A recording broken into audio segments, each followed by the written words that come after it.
E a primeira parte da reforma tributária, que simplifica e unifica tributos sobre o consumo, passou pela Câmara dos Deputados e depois pelo Senado Federal.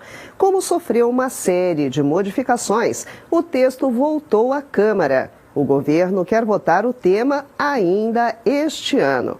Mas como a reforma tributária pode influenciar a sua vida? O que será que vai mudar? Para entender um pouquinho melhor, vamos conversar agora ao vivo com Vitor Soares, que é advogado tributarista. Vamos lá? Deixa eu colocar o Vitor aqui na nossa tela. Vamos lá. Olá, Vitor Soares, muito boa noite. Obrigada por participar aqui com a gente. Boa noite, Marisa, tudo bem? Tudo boa ótimo. Boa noite a todo mundo que está assistindo também. É um prazer estar por aqui, falando sobre esse tema tão atual, né? Pois é, atual e muito em pauta, né, Vitor? Vamos começar até esclarecendo para o nosso público, Vitor, o que propõe essa reforma tributária, resumidamente? Para começar, o Brasil tem um dos sistemas tributários mais complexos do mundo, né? Se não o mais complexo, uma infinidade de tributos, além de uma alíquota que varia de acordo com qual operação você está fazendo. Então, a reforma vem para simplificar isso, a começar pela unificação e simplificação dos 5 principais tributos, o PIS, a COFINS, o IPI, o ICMS e o ISS. Vai ser, basicamente, tudo acumulado no Imposto sobre Valor Agregado, né, que vai se dividir no IBS e no CBS, o Imposto e a Contribuição sobre Bens e Serviços, além do Imposto Seletivo, né, que é o também chamado de Imposto do Pecado, que deve incidir aí sobre produtos maléficos à saúde e ao meio ambiente. Essa simplificação também se estende ao modo como o contribuinte vai ter acesso ao que ele está pagando e o porquê ele está pagando. Isso, de certa forma, traz certa transparência e evita até, reduz o número de litígios, né, fiscais.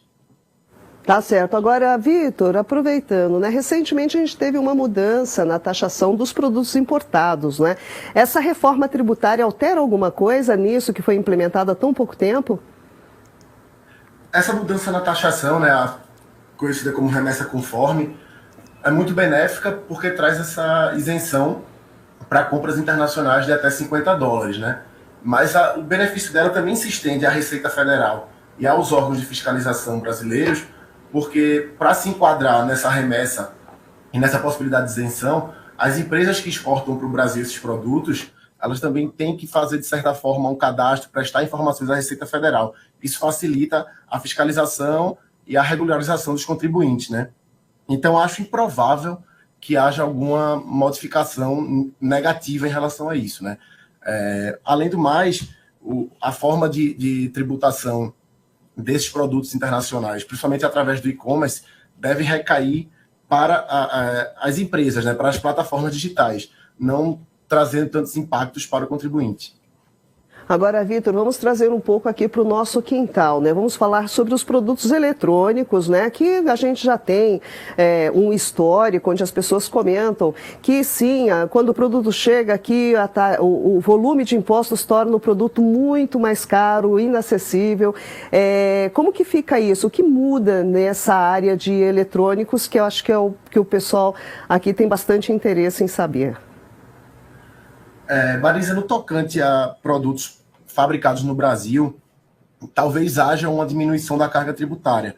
Por quê? Porque os benefícios fiscais que abarcam a Zona Franca de Manaus vão permanecer. A Zona Franca de Manaus é a maior produtora de smartphones, televisores e computadores. Então, isso não deve ter alteração. Além de que essa unificação, né, acabando com o ICMS, pode trazer uma redução na carga devido à guerra fiscal, né, na circulação das mercadorias. Quanto aos produtos trazidos do exterior, a princípio não tem nenhuma modificação. Vão continuar com um preço ainda abaixo do que a gente tem aqui.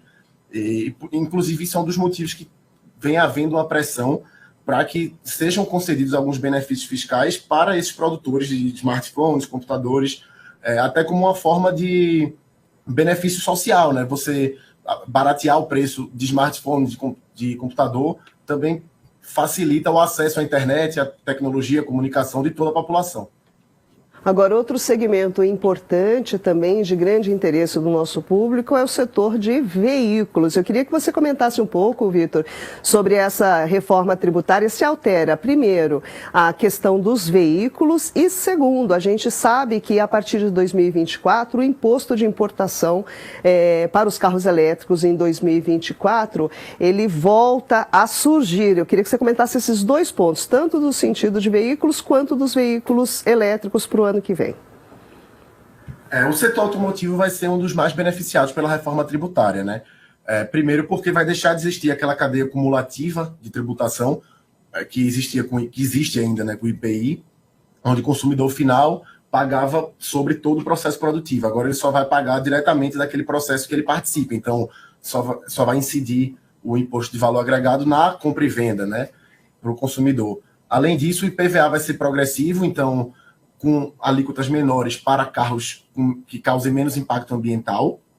E, por fim, foi estendido o benefício fiscal, inclusive para a produção de carros que não sejam elétricos, que sejam a combustão, para fábricas situadas nas regiões Norte, Nordeste e Centro-Oeste. O que é que isso vai permitir? Além da redução no preço, por uma alíquota reduzida, né, vai ser também possível com maior concorrência industrial dessas regiões que industrialmente são menos desenvolvidas, vão poder competir mais de igual para igual com as indústrias do Sul e do Sudeste, além de atrair, né, novas indústrias automotivas para o país. Sobre a questão do imposto de importação, que vai voltar sobre carros elétricos a partir do próximo ano, ele não vai chegando, né, como diria. Ele vai ser gradual e entre 2024 e 2026 vai ter aumento, vai aumentar paulatinamente, variando de acordo com a existência de similar nacional e com o quão elétrico aquele veículo é, se ele é híbrido, se ele é plug-in, se ele é totalmente elétrico. Então, vai ter vantagem o consumidor que optar por um carro elétrico produzido no Brasil, porque não vai ter incidência do imposto de importação, né? Bom, tá certo. Vamos acompanhando aí os próximos passos, então, dessa reforma tributária, que é muito importante. Bom, conversamos com o advogado tributarista Vitor Soares. Vitor, muitíssimo obrigada pela sua participação e pelas informações todas que compartilhou aqui conosco. Eu que agradeço, Marisa. Muito obrigado. Muito obrigada, boa noite. Pois é, pessoal, vamos acompanhando, porque afinal de contas é uma questão que sim atinge nós consumidores, então vamos acompanhando bem de perto. Como vocês já sabem, sempre muito bem informados aqui com Olhar Digital.